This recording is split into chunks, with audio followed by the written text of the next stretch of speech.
Սիրելի հայրենակիցներ, սիրելի երկրպագուներ,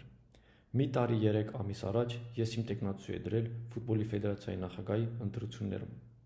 իմանալով, որ 1% շանս չունեմ։ Այսքան ժամանակ լրել եմ, բայց էլ չեմ լրելու, որովհետև դուք մեր ֆուտբոլը քանդում եք։ Այդ վաղտ ինձ ասել են, Օզբիլիզը չունի մենեջերի փորձ, բայց հենց այդ հատվածում դուք պրավալ եք տալի ամեն անգամ նորից,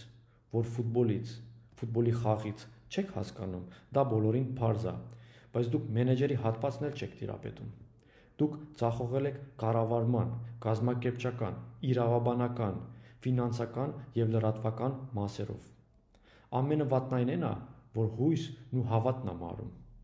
Ֆուտբոլում կարող ես հաղթել և պարտվել, բայց այս պարտությունը ուղղակի արդյունքն է այն ամենի, ինչ արդեն երկար ժամանակ կատարվում է մեր հայկական ֆուտբոլում։